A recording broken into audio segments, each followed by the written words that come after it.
Hello दोस्तों, स्वागत है आप सभी का आपके अपने यूट्यूब चैनल मॉडेस्ट मैथ्स में। दोस्तों आज मैं आप लोगों को कराने वाला हूं एक बहुत ही महत्वपूर्ण टॉपिक, राष्ट्रीय गान और राष्ट्रीय गीत में अंतर। अक्सर बहुत सारे लोगों को इसमें कन्फ्यूजन हो जाता है, तो चलिए शुरू करते हैं हम लोग। अब राष्ट्रीय गान और राष्ट्रीय गीत में क्या क्या अंतर है देखते हैं, उससे बात करते हैं। शुरू में हम लोग राष्ट्रीय गान, ठीक है। देखिए, यदि आप एक भारतीय है ना, तो आपको तो इसकी जानकारी अवश्य होनी चाहिए। और हाँ, अगर आप किसी परीक्षा की तैयारी कर रहे हैं तब तो आपके लिए यह जानकारी और भी उपयोगी हो जाती है, ठीक है। बात करते हैं स्टार्टिंग हम लोग राष्ट्रीय गान से। इसे इंग्लिश में नेशनल एंथम कहा जाता है, जो क्या है हमारा जन गण मन, जिसके लेखक या आप रचयिता कह सकते हैं कौन है, तो वो है रविंद्रनाथ टैगोर। अब बात करते हैं हम लोग कि विश्व का सबसे पुराना राष्ट्रीय गान कौन है, तो वो है ग्रेट ब्रिटेन का गॉड सेव द क्वीन, ठीक है। क्या है? गॉड सेव द क्वीन, जिसे 1825 में राष्ट्रीय गान के रूप में अपनाया गया था। भारत के राष्ट्रीय गान जन गण मन की रचना नोबेल पुरस्कार विजेता भारतीय कवि रविंद्रनाथ टैगोर द्वारा मूलतः 1911 ईस्वी में बांग्ला भाषा में की गई थी। याद रखना है किस भाषा में की गई थी, बांग्ला भाषा में। जन गण मन को पहली बार 27 दिसंबर 1911 को भारतीय राष्ट्रीय कांग्रेस के कलकत्ता अधिवेशन में गाया गया था।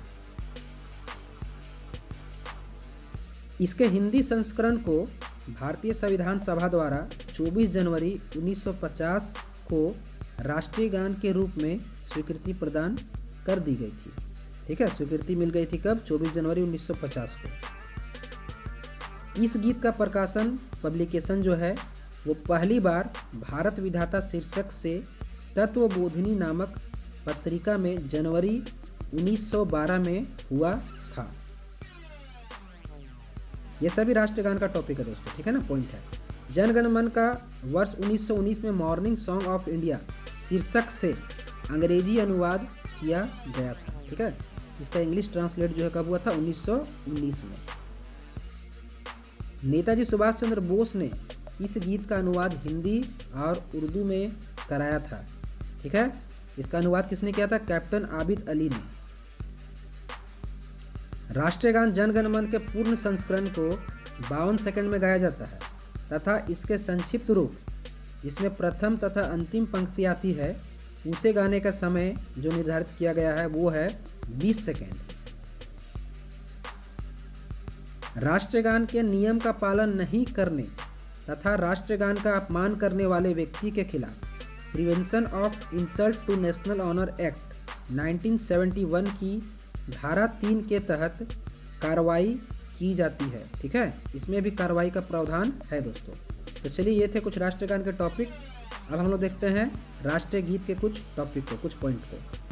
तो सबसे पहले बात किया जाए, बंकिम चंद्र चट्टोपाध्याय द्वारा लिखित वंदे मातरम गीत भारत का राष्ट्रीय गीत है, ये आप सभी को पता होना चाहिए।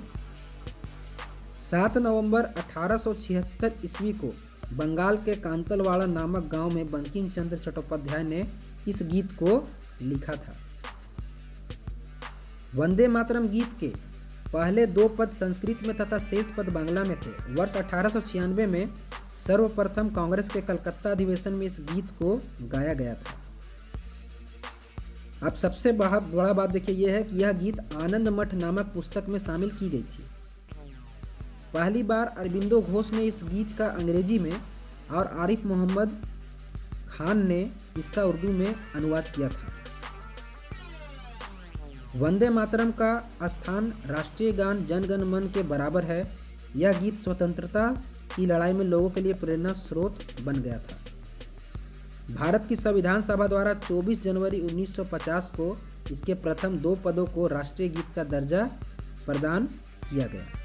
दोस्तों, तो ये थे कुछ राष्ट्रीय गान और राष्ट्रीय गीत के बीच में अंतर, जिसे मैंने संक्षिप्त रूप में आप लोगों के बीच प्रस्तुत किया। उम्मीद करता हूँ ये आप लोगों के लिए उपयोगी होगी, आपको अच्छा लगा होगा। दोस्तों, वीडियो पसंद आया तो लाइक, शेयर और कमेंट करें। इस वीडियो में आप नए हैं, पहली बार आए हैं, तो लोग चैनल को सब्सक्राइब कर लें। इस वीडियो को देखने का आप सभी का दोस्तों बहुत बहुत धन्यवाद।